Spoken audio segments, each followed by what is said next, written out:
নমস্কার বন্ধুরা, আশা করি আপনারা সবাই ভালো আছেন। আমিও চাই আপনারা সবাই ভালো থাকুন, সুস্থ থাকুন।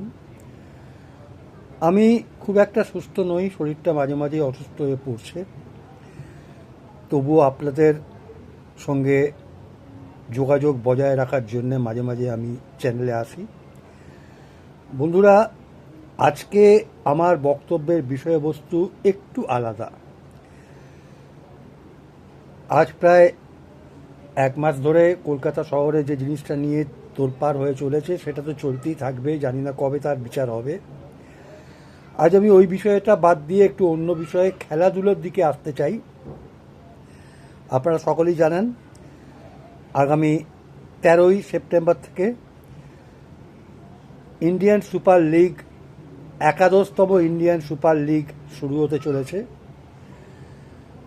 বন্ধুরা, আমি প্রথমেই বলে নিই, আমি একজন মোহনবাগান সমর্থক। আমি চাই মোহনবাগান এই প্রতিযোগিতায় ভালো ফল করুক। এমনিতেই জাতীয় ক্লাব মোহনবাগান, ভারতবর্ষ স্বাধীন হয়েছিল 1947 সালের 15ই আগস্ট, কিন্তু 1911 সালের সেই ফুটবল ম্যাচটার কথা কল্পনা করুন। আইএফএসএল ফাইনাল, যখন 11 জন ভারতীয় খালি পায়ে খেলে ইস্ট ইয়র্কশায়ার নামের ব্রিটিশ ফুটবল দলকে, যারা বুট পরে খেলতে অভ্যস্ত ছিল, তাদের হারিয়ে দিয়েছিল। এবং আমার মনে হয় ভারতবর্ষ প্রথম স্বাধীনতার স্বাদ পেয়েছিল 1911 সালের সেই দিনটায়। এখন আমার মনে আছে, আমি একটা জায়গায় পড়ছিলাম, সেই খেলার শেষে শিবদাস ভাদুরী যখন মাঠ থেকে বেরিয়ে আসছিলেন, তখন একজন বৃদ্ধ ভদ্রলোক শিবদাস ভাদুরীকে ডেকে ফোর্ট উইলিয়ামের ওপরে পথপথ করে উঠতে থাকা ইউনিয়ন জ্যাকটা দেখে প্রশ্ন করেছিলেন যে, বাবা, আজকে তো খেলার মাঠে তোমরা এই পতাকাকে নামিয়ে আনলে, কবে ওই পতাকাকে ওইখান থেকে নামিয়ে আনতে পারবে? আমাদের দেশ কবে স্বাধীন হবে? তারপরে 1947 সালে ভারত স্বাধীন হয়েছে। আজকে অনেকগুলো বছর কেটে গেল। যাই হোক, আইএসএল নিয়ে কিছু কথা বলতে চাই। আজকে আইএসএলে মোহনবাগানের জন্য একটা সুখবর আছে। মোহনবাগানের তেকাটির নিচে যে অতন্দ্র প্রহরী বিশাল কায়েত, গোলরক্ষক বিশাল কায়েত, আজ আরও 4 বছরের জন্য মোহনবাগানের সঙ্গে চুক্তিবদ্ধ হয়েছেন। এমনিতে বিশাল কায়েতের সঙ্গে মোহনবাগান ক্লাবের চুক্তি ছিল 2025 সাল পর্যন্ত।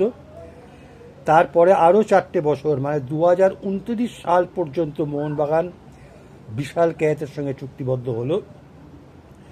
বিশাল কায়েতও জানিয়েছেন যে তিনি মোহনবাগান ক্লাবেই খেলতে চান এবং তার খেলোয়াড় জীবনের শেষ পর্যন্ত তিনি মোহনবাগান ক্লাবের জার্সি পরেই মাঠে পারফরমেন্স দিতে চান এবং এই ক্লাব থেকে তিনি অবসর নিতে চান। বিশাল কায়েতের কথা বলে কিছু বলা মানে সূর্যের সামনে প্রদীপ ধরা।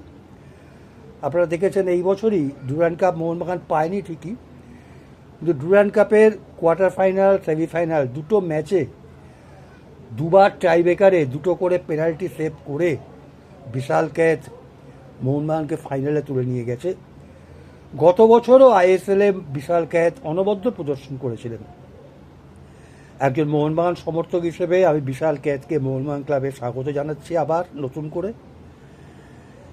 এর সাথে সাথে একটা কথা বলতে চাই যে, দেখুন, বিশাল কায়েত আর একজন হচ্ছেন আনোয়ার আলী। এই দুজন খেলোয়াড়ের মধ্যে পার্থক্যটা লক্ষ্য করুন। একজন কিছু টাকার জন্য, কিছু বেশি টাকা পাবার আশায় মোহনবাগান ক্লাবের সঙ্গে অনৈতিকভাবে চুক্তি ভঙ্গ করে আজকে ইস্টবেঙ্গল ক্লাবে সই করেছেন। জানি না প্লেয়ার স্ট্যাটাস কমিটি তার বিরুদ্ধে কী ব্যবস্থা নেবে বা তাকে কী শাস্তি দেবেন। হয়তো 10 তারিখ থেকে 12 তারিখের মধ্যে আনোয়ার আলীর সম্বন্ধে মানে শেষ এটা এসেই যাবে যে কী হতে চলেছে। তবে অনেকেই বলেছেন, অনেকেই যারা ফুটবল বোদ্ধা, আমি তো কেউ নই, আমার তো ফুটবল জ্ঞান অত্যন্ত কম, যারা ফুটবল বোদ্ধা তারা বলছেন যে আনোয়ার আলী ব্যান্ড হতে পারেন। দেখা যাক কি হয়। অন্যদিকে বিশাল কায়েত, তিনি আরও 4 বছর মোহনবাগানের প্রতি নিজের দায়বদ্ধতা প্রকাশ করেছেন। আশা করি এই বছরের আইএসএলে মোহনবাগান ভালো ফল করবে, তবে মোহনবাগানের রক্ষণভাগ নিয়ে একটু চিন্তা থেকেই যাচ্ছে। রক্ষণভাগ আজের ডুরান্ড কাপে যখন প্রতি কটা ম্যাচে মোহনবাগান 2 গোল 3 গোল করে খেয়েছে, মোহনবাগানের আক্রমণ ভাগ অত্যন্ত ভালো, তারা 2 গোল খেলে 3 গোল দেবার ক্ষমতা রাখে, কিন্তু 2 গোল খাবে কেন? প্রতি ম্যাচে 2-3টে করে গোল কেন খাবে? রক্ষণভাগের দিকে মোহনবাগানের কোচ মলিনা সাহেবকে নজর দিতে হবে। আশা করি এখনও 3-4 দিন সময় আছে আইএসএল শুরু হতে, এই 3-4 দিনের মধ্যে তিনি রক্ষণভাগ সামলে নেবেন নিজের দলের।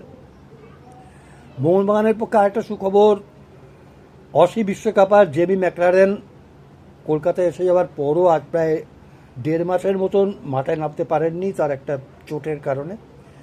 শোনা যাচ্ছে তিনি কালকে থেকে আবার বল পায়ে মাঠে অনুশীলন শুরু করে দিয়েছেন।